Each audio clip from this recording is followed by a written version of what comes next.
At a press briefing on Monday, Democratic Florida Agriculture Commissioner Nikki Fried urged Governor Ron DeSantis to pardon simple marijuana possession convictions, praising President Biden's decision last week to pardon low-level marijuana convictions. Fried urged similar progressive actions in the Sunshine State. Criminal justice reform, particularly in regards to marijuana, is a key Democratic issue heading into the midterm elections, with Democrats hoping it will galvanize reform-minded voters. Fried, Florida's top elected Democrat, ran unsuccessfully for her party's gubernatorial nomination. The victor, former Governor and Congressman Charlie Crist, will instead face Ron DeSantis at the polls. Well, good morning, and thank you for everybody for being here today. I have to tell you that I have waited 25 to 30 years to have a press conference like this. The news from the Biden administration last week was nothing short of monumental. President Biden is correct. Too many lives have been upended because of our failed approach to cannabis. What you heard from the president is what I have been saying for decades. Our policy around cannabis consumption, from a recreation and medical perspective, has been unjust for way too long, and particularly as it relates to our criminal justice system. In Florida and in America, we have prosecuted people of color and those in historically disenfranchised communities at a far higher rate than their white counterparts. This is what I saw every single day as a public defender in Alachua County. Vast disparities in our criminal justice system. Far too many were young black men and women who would go on to long stretches of time in prison for simple marijuana possession. Literally, 2 out of 3 of all police reports that I saw when I was a public defender, the opening line was, the odor of cannabis was detected, and then was the probable cause for additional searches. And from back then, I saw the clients of mine who are particularly targeted in these areas. And you all have known me long enough to know that I have been an advocate for these reforms for decades. This is in a large part my legacy as our Commissioner of Agriculture. It is what I called for in our 2021 Federal Partnership Plan. It is in large part the reason why I filed a federal lawsuit fighting discrimination against medical marijuana users. It is time for this injustice to end. The President is doing the right thing, ordering a review of the reclassification of cannabis and pardoning those in federal prison for simple marijuana possession. This is incredibly important, and the impact is far-reaching. So what the President did last week was twofold.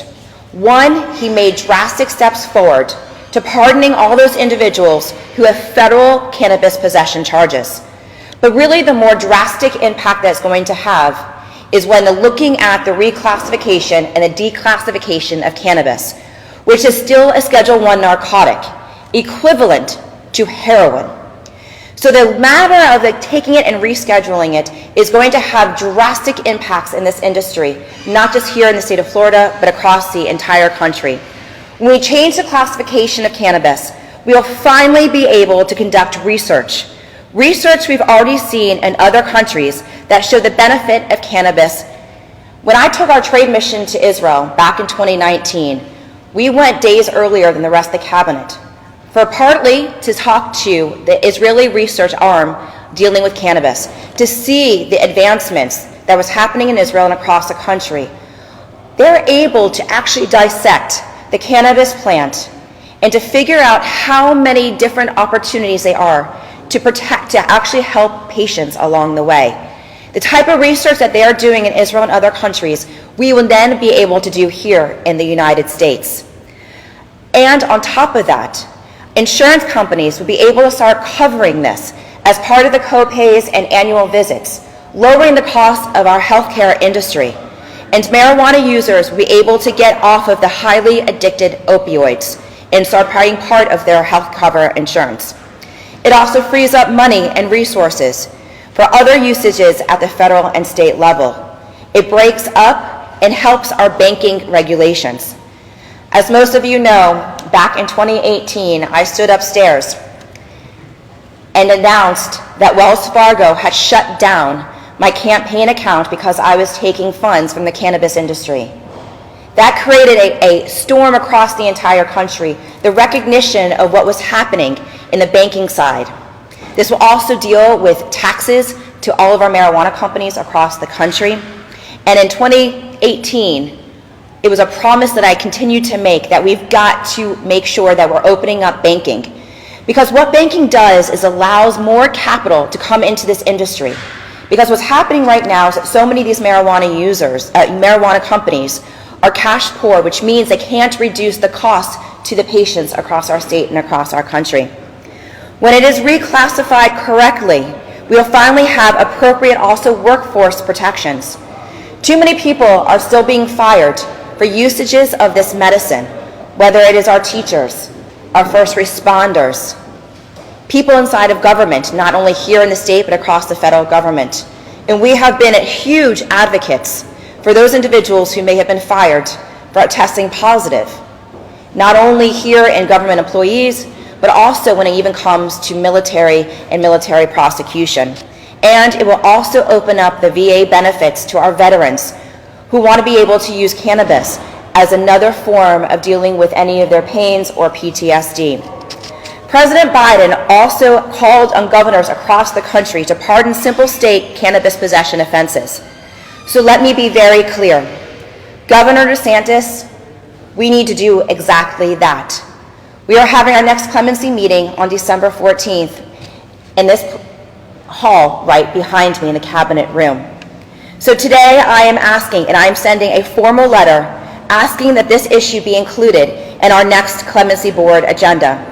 What we are seeing at the federal level is extraordinary, an extraordinary step forward in the name of justice for the victims of unjust sentencing whose lives have been upended and even destroyed. It is imperative that we do the same thing here in the state level.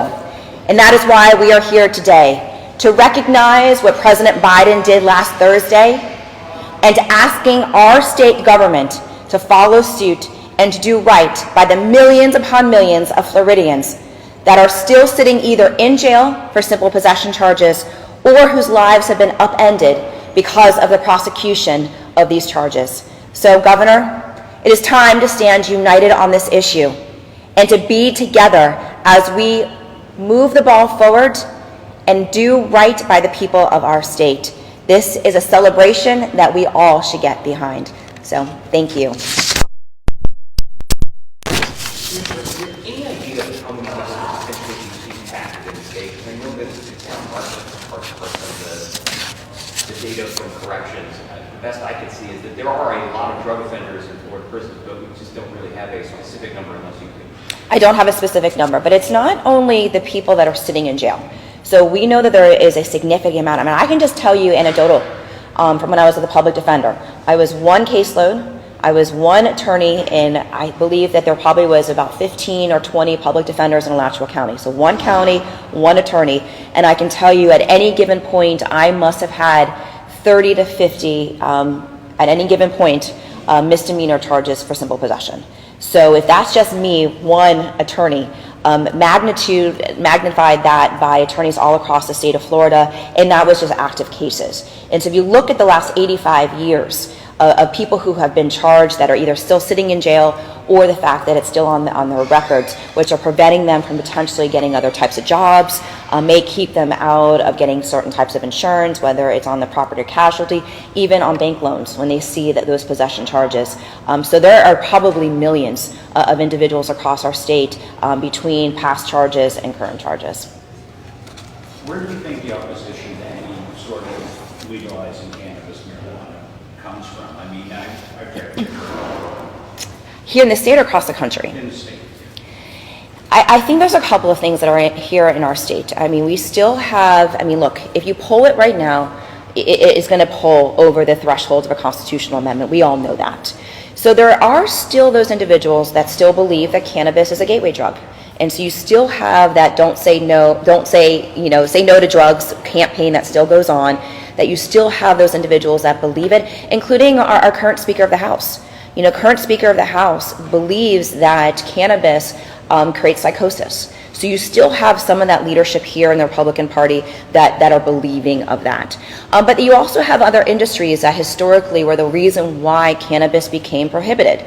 You had both on the hemp side, those that were involved in the paper industry, the cotton industry, the timber industry that helped put hemp as a prohibitive, drug, and those, and even on the medicinal side or legalization side of the cannabis plant, you have those competing markets, everything from tobacco to big alcohol, all those others. When there's now needs to be a realization that there's ways to work together, and it doesn't supplant one industry. It should be an opportunity to let entrepreneurs, that American dream of entrepreneurship is alive and well here in the cannabis industry, and there are ways to work together. So you still have some forces out here that are pushing back on legalization. The governor seemed pretty receptive to medical marijuana. Do you anticipate any anticipation of how he'll react to your letter? Look, this is one of those issues that we should be able to come together on. In the first few months, as we know, when we first all got elected, he helped to make sure that smokable flower became legal, and they dropped that lawsuit and seemed to be supportive of medical.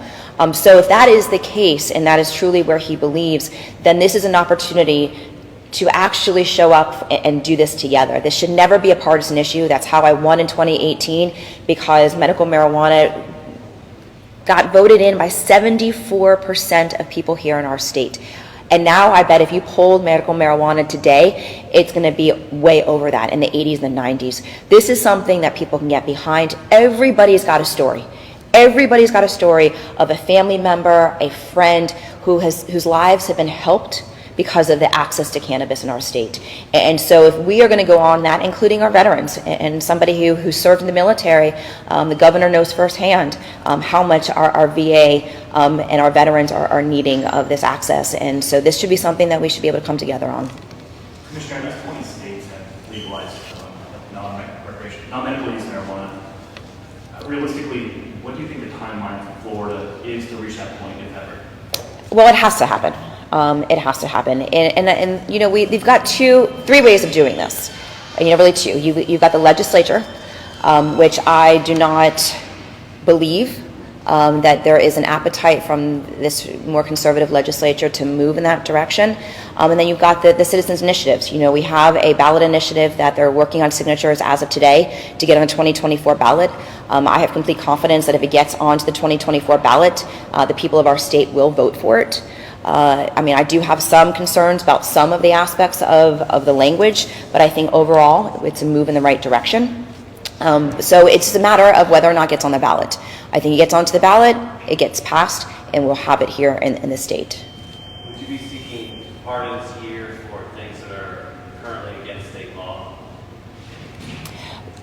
Look, yes. That's the same thing. Right now in state law, cannabis is illegal unless you have a medical marijuana card.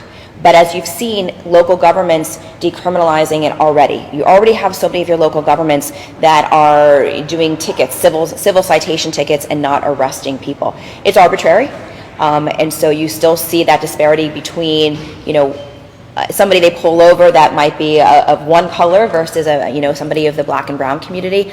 So yes, I absolutely would. Simple possession is simple possession, regardless of whether it was for medical or for not. Now, in practical terms, what are we talking about as what would be an example of a felony cannabis offense in Florida? So the way that it works is that anything under 20 grams is a misdemeanor. And so simple possession, you can have a simple possession of paraphernalia, which would be a third degree misdemeanor, and first degree if under 20. Over 20, it is a felony. And so that's kind of where, and I would say pardons for for simple possession, regardless of the amount, as long as it wasn't trafficking, that it was just felony level possession, then I believe that all those individuals should be pardoned, whether at being a felony or a misdemeanor. The impact is the same as far as their record. One would hold a prison sentence of 1 year and a day, plus if they were actually convicted of a felony, whereas a misdemeanor it is county jail.